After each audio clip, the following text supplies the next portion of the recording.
భారతదేశానికి సంబంధించి కీలకమైనటువంటి అంశం ఏంటంటే ఆహ్, మన ఎన్ఐడిని నేపాలోళ్ళు అడుగుతున్నారు. ఏమని బయోమెట్రిక్‌కి సంబంధించినటువంటి కీలక పరిణామాలు చోటు చేసుకున్నాయి. Finger prints, facial recognisation, iris data ఇవన్నీ 4.5 మిలియన్ నేపాలీస్‌కి సంబంధించి ఆల్రెడీ కార్డ్స్ ఇచ్చివేయబడ్డాయి. భారతదేశంలో ఎట్లయితే ఆధార్ కార్డ్ ఉందో ఆ తరహాలో.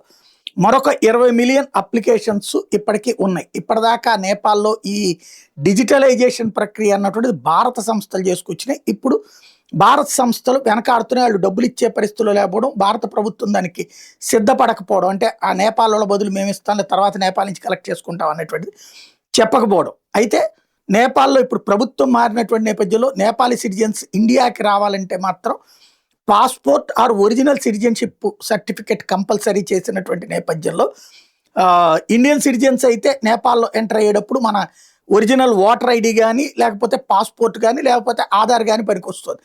అక్కడ గూడా ఇప్పుడు ప్రస్తుతానికి కొన్ని రోజులు అవకాశం ఇవ్వండి నేపాలోళ్ళని అభ్యంతర పెట్టకుండా అని అడుగుతోంది. మనోళ్ళు నిజంగా అయితే గనక ఎవరు పట్టించుకోరు. నేపాలోళ్ళు వస్తుంటారు, పోతుంటారు.